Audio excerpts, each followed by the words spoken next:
Good evening all of you students. कैसे हैं आप सभी? आई होप आप सभी बहुत अच्छे होंगे। स्टूडेंट्स, मैं डॉक्टर उपासना शर्मा आप सभी का अपने यूट्यूब चैनल म्यूजिक विद उपासना शर्मा पर बहुत बहुत स्वागत करती हूँ।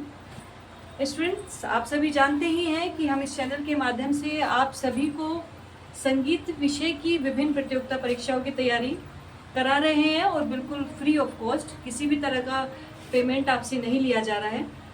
तो इसी श्रृंखला में आज हम करने वाले हैं क्लास 40, क्लास 40 पे हम आ गए हैं और ये सभी क्लासेस आपको हमारे चैनल के प्लेलिस्ट सेक्शन में मिल जाएंगी। प्लेलिस्ट बन चुकी है और उसमें आप देख सकते हैं इन सभी, और ये सारे टॉपिक आपको सभी कॉम्पिटिटिव एग्जाम में काम आने वाले हैं, चाहे वो यूपीटीसीटी हो, एलटी ग्रेड हो, बीपीएससी 4.0 हो, एसटेट हो, असिस्टेंट प्रोफेसर हो। अभी ईएमआरएस की वैकेंसी निकली है, एकलव्य आवासीय योजना, तो उसके अंतर्गत भी आपकी वैकेंसी आ चुकी है। म्यूजिक में काफ़ी अच्छा नंबर आया है, उसमें 300 के करीब वैकेंसी है टीजीटी, तो आप उसको भी फिल कर सकते हैं। और ग्रेजुएशन में केवल उसमें आपको बीएड नहीं मांगा है, केवल ग्रेजुएशन में आपका होना चाहिए म्यूजिक, तो आप उसको फिल कर सकते हैं। तो ये सबसे अच्छी बात है कि बीएड उसमें नहीं मांगा है, तो आप उसको फिल कर सकते हैं। और सभी की तैयारी यही है जो हम आपको करा रहे हैं।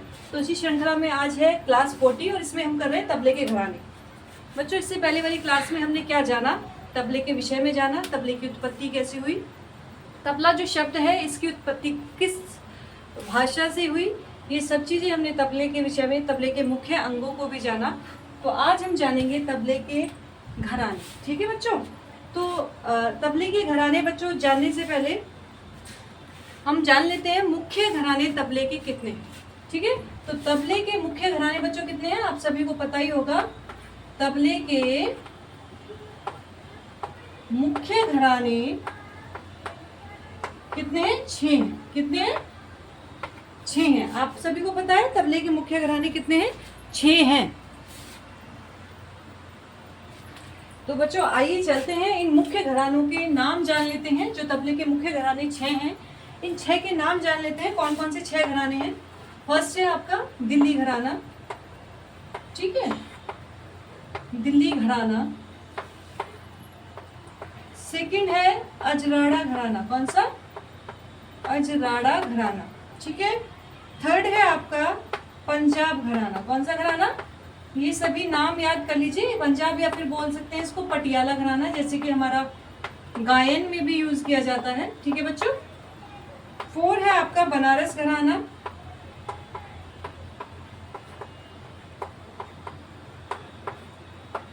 5 है लखनऊ घराना। ठीक है बच्चों। और 6 है आपका फर्रुखाबाद घराना। फर्रुखाबाद घराना। ठीक है बच्चों। चाहे आप गायन के स्टूडेंट हो या वादन के, ये करना आपको बहुत जरूरी है। जिस तरह से गायन के घरानों को तबले के स्टूडेंट्स को करना भी जरूरी होता है, उस तरह जो गायन के स्टूडेंट्स हैं उनको तबले के घराने भी पता होने चाहिए। ठीक है।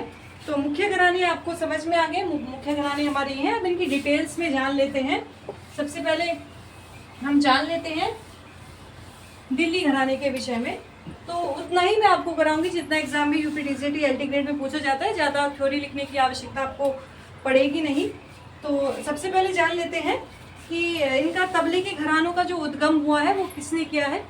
तो सबसे पहले जो उद्गम हुआ है वो दिल्ली घराने का हुआ है। दिल्ली घराने में उस्ताद सिद्धार्थ खां ढाड़ी, इन्होंने ही दिल्ली घराने की, माना जाता है कि दिल्ली घराने की इन्होंने उत्पत्ति की, और फिर इसी घराने से ही अन्य घरानों की उत्पत्ति हुई और उनका विकास हुआ। तो नोट में लिख लीजिए कि सबसे कह सकते हैं सबसे प्राचीन, नोट यहाँ डाल के इस तरह से आप अपने नोट्स में लिख लीजिए, जो सबसे प्राचीन घराना माना जाता है तबले में, वो कौन सा माना जाता है बच्चों? दिल्ली घराना माना जाता है। ठीक है। सबसे पुराना कह लीजिए, प्राचीन कह लीजिए, दिल्ली घराना माना जाता है। और इसी घराने से ही फिर आगे चलकर अन्य घराने बने। और इस घराने की जो उत्पत्ति की थी वो किसने की थी? इस घराने की उत्पत्ति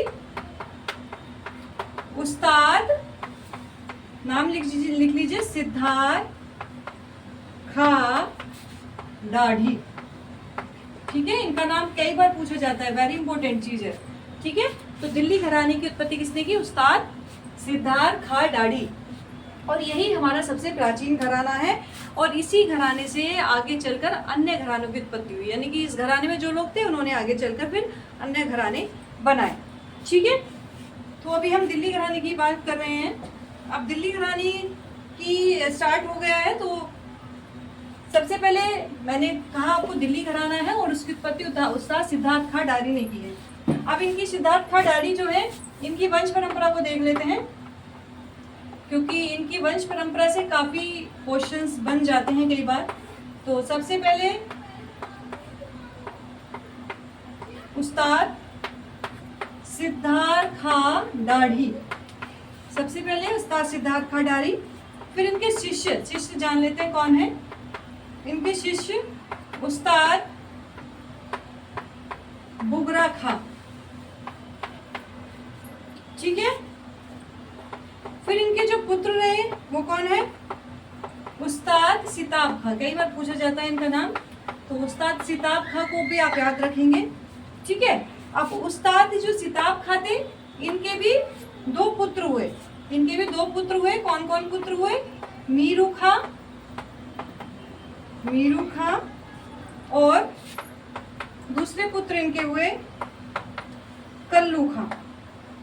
इनका नाम कई बार पूछा भी गया है, टीजीटी एग्जाम में कई बार पूछा भी गया है, मीलू खां और कल्लू खां। तो जो घरानों की शुरुआत हुई वो सिद्धार्थ खां डारी से हुई। अब इनकी शिष्य परंपरा पुत्र को हम जान रहे हैं, और फिर ये जो हमारी इनके शिष्य जो पुत्र रहे हैं, इनसे ही फिर अलग जो घराने हमारे 5 और घराने हैं, इनके द्वारा ही उनको बनाया गया।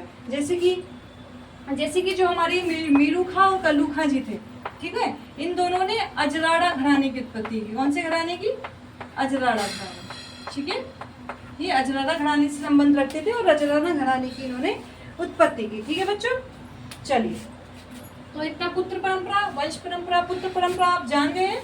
अब हम इनके थोड़े से शिष्य परंपरा भी जान लेते हैं, जो काफी पूछी जाती है। शिष्य परंपरा किनकी, अभी हम बात कर रहे हैं बच्चों केवल सिद्धार्थ खां डारी जी के विषय में बात कर रहे हैं, क्योंकि तबले के जो मुख्य घराने जो बनाए उन्होंने ही बनाए और उनके विषय में ही हम बात कर रहे हैं। अब हम बात करेंगे शिष्य परंपरा की, किसके, उस्ताद सिद्धार्थ खां डारी की शिष्य परंपरा। और इनके विषय में काफी बार पूछा जाता है। मुख्य तो यही है जिनके से क्वेश्चन बनते हैं, जिनके बारे में। तो उस्ताद सिद्धार्थ खां डारी, इनके जो शिष्य रहे, मुख्य शिष्य, इनके शिष्य जो मुख्य शिष्य रहे, एक तो रहे मोंदू खां। कौन, मोंदू खां। ठीक है, और इधर एक और शिष्य इनके कौन रहे, बख्शू खां। इनके नाम कई बार पूछे जाते हैं बच्चे, तो आपको ध्यान रखना है, बख्शू खां। ठीक है, अब मोंदू खां और बख्शू खां, इन दोनों ने कौन सा घराना बनाया, लखनऊ घराना। कौन सा घराना, लखनऊ घराना। तो मैं आपको इसलिए बताती जा रही हूँ, भाई स्टार्ट सिद्धार्थ खां डारी से ही हुआ, लेकिन उनकी शिष्य परंपरा पुत्र परंपरा से अलग अलग घराने बनते चले गए। तो मुख्य घराना हमारा दिल्ली घराना था। ठीक है, इन्होंने लखनऊ का घराना बनाया। चलिए, इसके बाद जो इनके शिष्य आप जान लीजिए, मोंदू खां जी के शिष्य जो थे वो थे पंडित राम सहाय जी। कौन थे, पंडित राम सहाय। मोंदू खां जी के शिष्य थे पंडित राम सहाय, और इन्होंने बनारस घराना बनाया। कौन सा, इन्होंने बनारस घराने की उत्पत्ति की। पंडित राम सहाय जी का नाम कई बार आता है बनारस घराने के अंतर्गत, तो ये जान लेना आपको बहुत जरूरी है और कई बार पूछा भी गया। ठीक है बच्चों, ठीक है बच्चों। तो पंडित राम सहाय जी जो मोंदू खां जी के शिष्य रहे हैं, इन्होंने बनारस घराने की उत्पत्ति की। इसी तरह घराने बनते गए। इधर बख्शू खां जी जो है, इन बख्शू खां जी के शिष्य रहे, कौन रहे, हाजी विलायत अली खां। कौन, हाजी विलायत अली खां। बच्चों क्लियर दिख रहा है ना, जो भी स्टूडेंट्स हमारी वीडियो देख रहे हैं बच्चों, जिन्होंने अभी तक चैनल को सब्सक्राइब नहीं किया है, सब्सक्राइब कर लीजिए।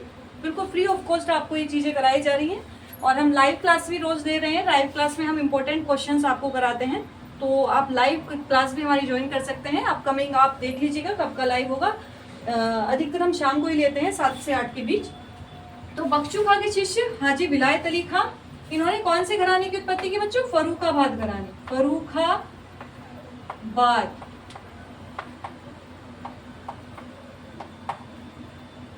ठीक है बच्चों, इन्होंने फर्रुखाबाद घराने की उत्पत्ति की। तो इसी तरह घराने बनते गए। फर्स्ट घराना लेकिन जो उद्गम माना जाता है कि तबले घराने की जो उत्पत्ति कहाँ से स्टार्ट हुई? दिल्ली घराने से हुई, और सबसे प्राचीन घराना इसी को माना जाता है। तो इस शिष्य परंपरा आपको समझ में आ गई बच्चों? आई होप आप सभी को समझ में आ गई होगी। मुख्य मुख्य चीजें आपको बता रही हूँ जो एग्जाम ओरिएंटेड हैं। और ये कई बार पूछा गया है कि राम साहे जी किस घराने से संबंधित हैं, या मोंदू खां और मीरू खां किस घराने से हैं। तो मैंने आपको बिल्कुल ये चीजें स्पष्ट कर दी हैं। अब एक नोट और डाल लीजिए कि उस्ताद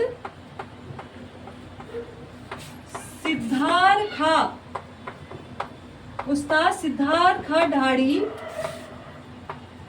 के समकालीन यानी कि उनके जैसे या उनके साथ में उसी समय में उनके जैसे एक जो हमारे वादक रहे हैं वो कौन रहे हैं? लाला भवानी प्रसाद। कौन? लाला भवानी प्रसाद सिंह जी ने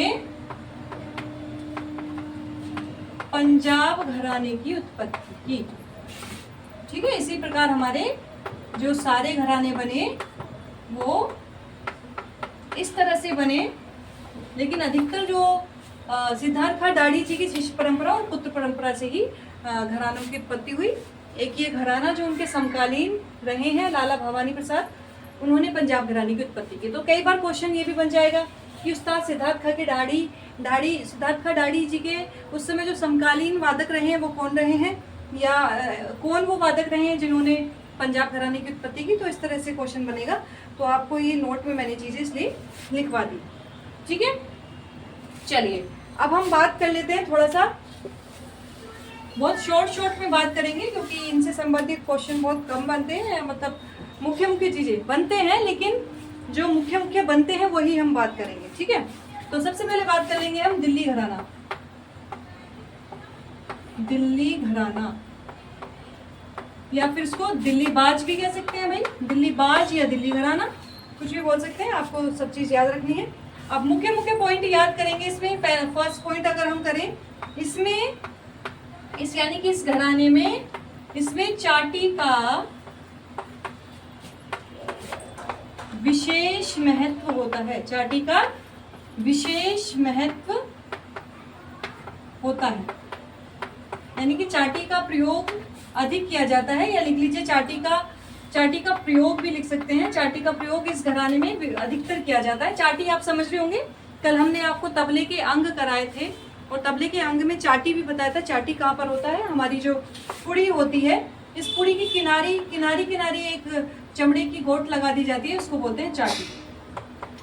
तो तबला जब बजाया जाता है, तबले पे कुछ चीज बजाई जाती है, जैसे कि पेशकार कायदे या कुछ भी पलटे तिहाई चक्रदार टुकड़ा कुछ भी बजाया जाता है, तो उसमें चाटी का प्रयोग ज्यादा करते हैं। ठीक है, बीच में ये शाई होती है और चाटी और बीच के जो भाग होता है वो हमारा लव या फिर मैदान कहलाता है। ठीक है, तो कौन सा घराना ऐसा है जिसमें चाटी का विशेष काम होता है? वो दिल्ली घराना होता है। बच्चों इस तरह से आपको मैं कराऊंगी कि आपको चीजें आधी तो हमारी क्लास में ही याद हो जाएंगी। ठीक है, तो चाटी का विशेष प्रयोग किया जाता है और इस घराने को किनार का बाज भी कहते हैं। ठीक है, क्या कहा जाता है दिल्ली घराना को? किनार का बाज, क्योंकि किनारे पे चाटी होती है और उसको ही ज्यादा बजाया, चाटी पर का ही ज्यादा प्रयोग किया जाता है, तो इसको किनार का बाग भी कहते हैं। ठीक है, इस घराने में चाटी पर लिख लीजिए नोट में, इस घराने में चाटी पर तर्जनी और मध्यमा उंगली का अधिक प्रयोग किया जाता है। ठीक है बच्चों, तो आपसे पूछा जाए कौन सी उंगली का अधिक प्रयोग इसमें किया जाता है, तो इस घराने में तर्जनी और मध्यमा उंगली का विशेष प्रयोग किया जाता है।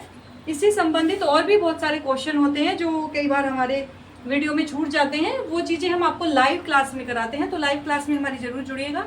रोज़ 8 बजे शाम को लाइव क्लास होती है जिसमें हम इम्पोर्टेंट क्वेश्चन सीरीज कराते हैं जो एग्जाम में आनी संभावित होती है और मोस्टली उसमें से क्वेश्चन लग ही जाते हैं। ठीक है बच्चों, तो ये समझ में आ गया। दिल्ली घराने के जो मुख्य प्रतिनिधि हैं अहमद जान थिरकवा। कौन? अहमद जान थिरकवा। ठीक है, घराने और उसके कलाकार की हमने आपको एक वीडियो पहले भी उपलब्ध करा दी है जिसमें मुख्य घरानों के जो कलाकार रहे हैं उनके नाम लिखवा दिए, तो आप उसमें से उनको देख सकते हैं। चलिए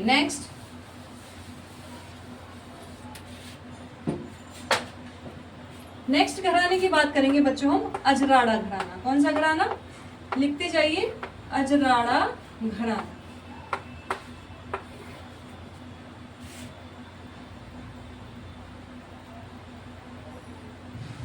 अब अजराड़ा नाम कैसे पड़ा, अजराड़ा घराने का नाम कैसे पड़ा, तो ये आप जान लीजिए कि अजराड़े घराने की उत्पत्ति किसने की थी? कल्लू खां और मीरू खां दो भाई थे। कल्लू खां और मीरू खां, कल्लू खां और मीरू खां दो भाई थे जिन्होंने अजराड़े घराने की उत्पत्ति की। तो ये मेरठ के पास अजराड़ा गांव में रहते थे। अजराड़ा ग्राम में रहते थे। कौन? कल्लू खां और मीरू खां। इन कल्लू खां और मीरू खां ने अजराड़े घराने की उत्पत्ति की और चूंकि अजराड़ा ग्राम के रहने वाले थे इसलिए इस घराने का नाम अजराड़ा घराना पड़ा। इनके यानी कि कह सकते हैं इनके निवास स्थान के नाम पर। तो कई बार क्वेश्चन अगर पूछा जाए कि अजराड़ा घराना कैसे पड़ा, तो कल्लू खां और मीरू खां जी के निवास स्थान के नाम पर ही इस घराने का नाम पड़ा। और अधिकतर ऐसे ही हैं जो जहाँ के कलाकार हैं जिनकी उत्पत्ति उन्होंने की है वो उसी जहाँ के रहने वाले हैं, वहीं का वो घराना बन के रह गया। अब कल्लू खां और मीरू खां कौन थे? कल्लू खां और मीरू खां उस्ताद सिताब खां, मैंने अभी आपको वंश परंपरा ऊपर बताई थी, उस्ताद सिताब खां के पुत्र थे। ठीक है, कल्लू खां और मीरू खां उस्ताद सिताब खां के पुत्र थे। और उस्ताद सिताब खां किस घराने से बिलोंग करते थे? दिल्ली घराने से। ठीक है, ये नोट में लिख लीजिएगा, नोट में लिख लीजिएगा कि उस्ताद सिताब खां जो थे वो कल्लू खां और मीरू खां उनके पुत्र थे, और लेकिन उस्ताद सिताब खां दिल्ली घराने से बिलोंग करते थे। लेकिन इनके पुत्रों ने एक नए घराने की उत्पत्ति की, वो घराना था अजराड़ा घराना। ठीक है, चलिए अब नेक्स्ट बात करते हैं। सब नोट डाउन करते जाइए, पॉइंट वाइज आप लिखते जाइए। अब हम कल्लू खां जी और मीरू खां जी के वंशवादक का थोड़ा सा लिख लेते हैं। कल्लू खां एवं मीरू खां के वंश वादक कौन कौन रहे? ठीक है, तो फर्स्ट है मोहम्मदी बख्श जी रहे हैं, मोहम्मदी बख्श। ठीक है, इनके पुत्र रहे हैं चांद खां। कौन रहे हैं? चांद खां। ठीक है, फिर इनके पौत्र रहे हैं, इनके पौत्र कौन रहे हैं? काले खां। ठीक है, फिर काले खां जी के पुत्र रहे हैं, कौन रहे हैं? हस्सू खां।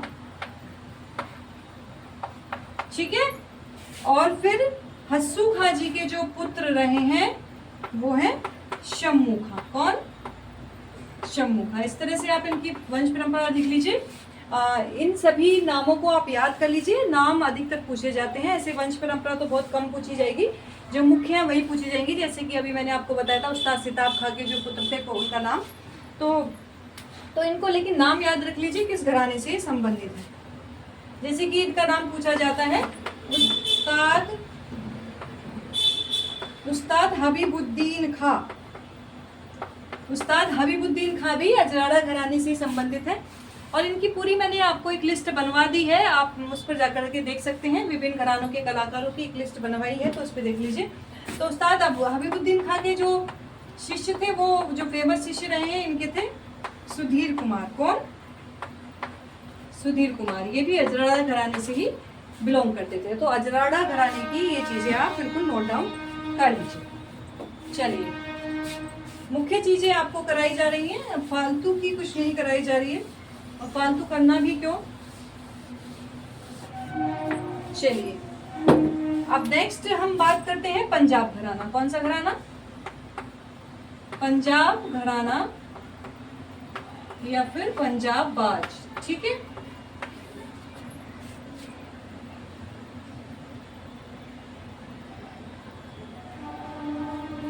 पंजाब घराने की एक मुख्य विशेषता आप लिख लीजिए।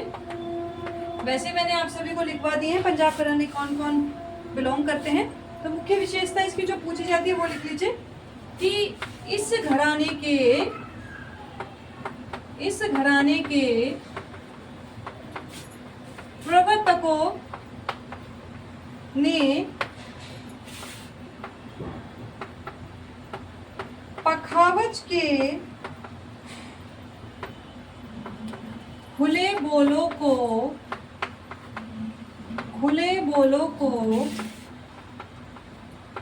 बंद करके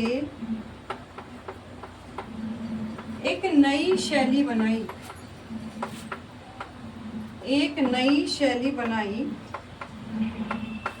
और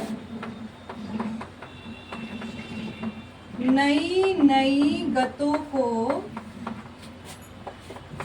जन्म दिया। ठीक है, अगर पूछा जाता है कि भाई पखावज की खुले बोलों को बंद करके एक नई शैली किसने बनाई, तो वो कौन सा घराना रहा है? पंजाब घराना। और नई गतों की जिन्होंने रचना की, नई गतों की जिन्होंने जन्म दिया, वो कौन सा घराना है? तो वो भी पंजाब घराना है। और इस घराने के मुख्य प्रतिनिधि आप जानते ही हैं, वेरी फेमस अल्लाह रखा खां जी रहे हैं। अल्लाह रखा खां पंजाब घराने से संबंधित है और इनके पुत्र हैं जाकिर हुसैन। कौन? जाकिर हुसैन रहे हैं, जो तबला वादक रहे हैं। तो पंजाब घराने से इनके विषय में ही अधिकतर पूछा जाता है, तो ये आप नोट डाउन कर लीजिए। चलिए नेक्स्ट,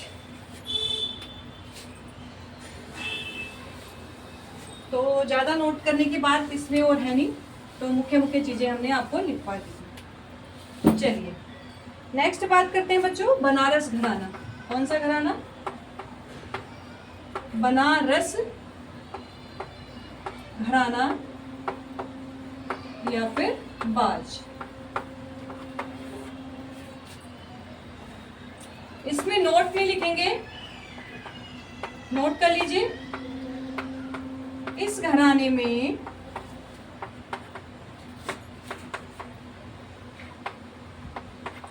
खुले बोलों का काम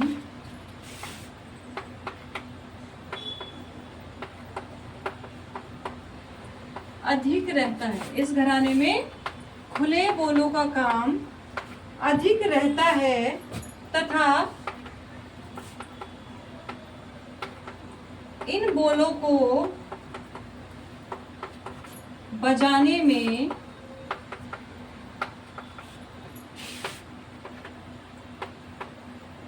हथेली का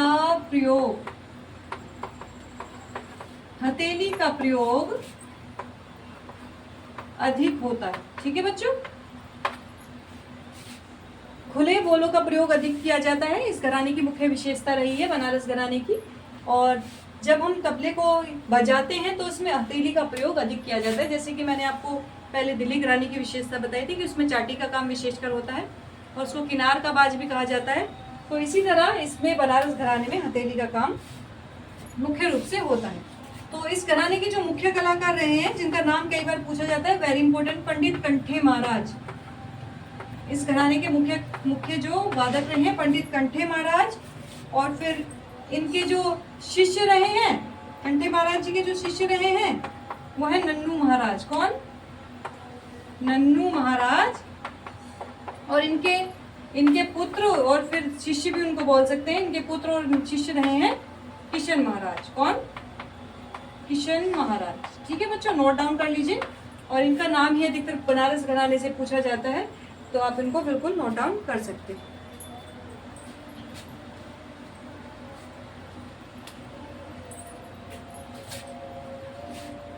नन्नू महाराज और किशन महाराज। चलिए, बनारस घराना कंप्लीट, मुख्य विशेषताएं हमने इसकी बता दी हैं आपको। चलिए नेक्स्ट बात करते हैं लखनऊ घराना। कौन सा घराना? लखनऊ घराना, जिसको पूर्वी बाज भी कहा जाता है। लखनऊ घराना या फिर पूर्वी बाज। चलिए इस घराने की लिखिए, इस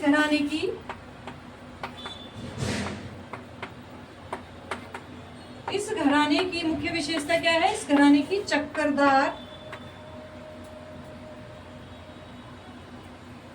चीजें इसमें ज्यादा प्रयोग की जाती हैं, जैसे चक्करदार टुकड़ा अधिकतर इसमें प्रयोग किया जाता है। और इसमें जो वादन किया जाता है, वो किस प्रकार का किया जाता है? दिल्ली और बनारस घराने के बीच की शैली का वादन किया जाता है। ठीक है बच्चों, इस घराने की चक्करदार टुकड़ा अधिक प्रयोग किया जाता है, या चक्करदार तिहाई एक तरह से मान लेते हैं। अलग अलग तरह की चक्करदारी चीजें प्रयोग की जाती हैं। वादन में दिल्ली और बनारस घराने की जो शैली है उसके बीच की शैली का इसमें प्रयोग किया जाता है, यानी कि दोनों शैली को ही सम्मिलित करके उसके बीच की शैली का प्रयोग किया जाता है। इस घराने के जो मुख्य कलाकार रहे लखनऊ घराने के, कौन कौन रहे हैं? आबिद हुसैन,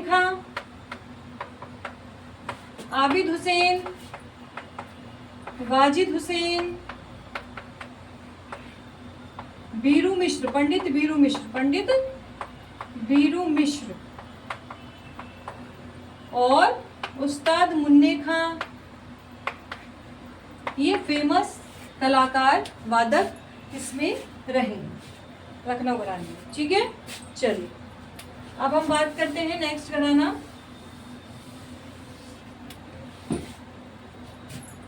फर्रुखाबाद घराना। कौन सा? फर्रुखाबाद घराना।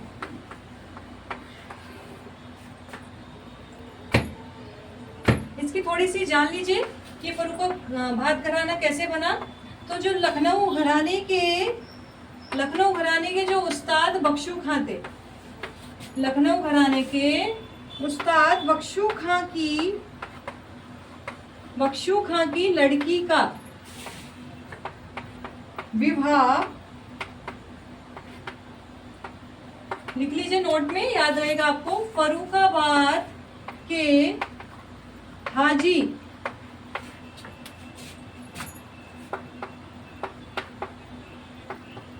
विलायत अली खां साहब से हो गया। ठीक है, जो लखनऊ के उस्ताद बख्शू खां थे उनकी लड़की का विवाह फर्रुखाबाद के हाजी विलायत खां साहब से हो गया। इस प्रकार जो हाजी साहब थे, हाजी साहब को दहेज में लखनऊ के कुछ कायदे मिले। देखो उस समय दहेज में क्या चीज चलती थी, देखो नई नई चीजें सीखने को, क्योंकि इतनी जल्दी तो कोई अपनी घरानों की जो मुख्य विशेषताएं थी वो दूसरे लोगों को सिखाते नहीं थे। बड़ी मुश्किल से ही गुरु शिष्य परंपरा में कोई सीख पाता था। तो हाजी खाजी का विवाह हुआ तो एक क्या बन गया, संबंध बन गया उनकी बेटी से। तो उन्होंने दहेज में लखनऊ के कुछ कायदे, जैसे हम बजाते हैं तबले पर, जो नए बच्चे होंगे वो समझ लीजिए कि तबले पर कायदे बजाए जाते हैं, पेशकार बजाए जाते हैं, किसी भी ताल में पलटे बजाए जाते हैं। तो उन्हें कुछ विशेष कायदे उस दहेज में दिए गए, और इन्हीं कायदों में हाजी विलायत अली खाजा साहब ने कुछ अपनी विशेषताएं डाली, उसमें डाली, यानी कि अपनी तरीके से भी उसको कुछ सजाया, और उसी से ही फिर ये फर्रुखाबाद घराना बना। ठीक है, उनके पास लखनऊ के कुछ विशेषताएं थी, कायदे मान लीजिए कुछ विशेषताएं थी, और उन्हीं विशेषताओं में उन्होंने अपना कुछ पुट डाला, अपनी कुछ विशेषताएं डाली और फिर किसका निर्माण किया, किसकी रचना की, फर्रुखाबाद घराने की उत्पत्ति की। तो आपको याद रखना है फर्रुखाबाद घराने की उत्पत्ति किसने की, हाजी विलायत खां साहब ने, ठीक है। और इस तरह से क्वेश्चन भी आ सकता है कि हाजी साहब ने मतलब किसकी लड़की से उनका विवाह हुआ था या फिर दहेज में उनको क्या मिला था, तो इस तरह से भी पूछा जा सकता है। तो आपको वैसे भी याद रखना है, ठीक है बच्चों। चलिए अब हम जान लेते हैं इनके कौन कौन शिष्य रहे हैं। जो हाजी साहब थे, हाजी साहब के कौन कौन से शिष्य जो फेमस उस समय रहे थे, तो इनके शिष्य सलारी खां, कौन, सलारी खां, नाम लिख लीजिए। चूड़ियां वाले इमाम बख्श, चूड़ियां वाले इमाम बख्श, नाम लिख लीजिए। छुन्नू खां, उस्ताद छुन्नू खां और उस्ताद मुबारक अली, ठीक है। ये इनके शिष्य रहे, ठीक है बच्चों। तो ये आज हमारा तबले का घराना कंप्लीट हुआ। कल फिर हम नई चीजें लेकर के आएंगे आपको तबले की, जैसे कि तबले के मुख्य वर्ण कौन कौन से होते हैं, दाहिने हाथ से कौन से बोल बजाए जाते हैं, बाइने हाथ से कौन से बोल बजाए जाते हैं, और ये क्वेश्चन भी कई बार बनते हैं। और तबले को हम किस स्वर से मिलाते हैं, उसके जो घर हैं उनको भी लेकर के आएंगे। किसी ने कमेंट में पूछा था मैडम बताइए घर क्या होता है, तो घर को भी हम लेकर के आएंगे। 16 घर वो किस तरह से हम बनाते हैं। तो कल फिर नए टॉपिक के साथ मिलते हैं। जल्दी से आप सभी हमारी वीडियो को उन बच्चों तक पहुंचाइए जो संगीत विषय की तैयारी कर रहे हैं, बिल्कुल फ्री ऑफ कॉस्ट करना चाहते हैं, आप उनको शेयर करिए जरूर। Thank you so much.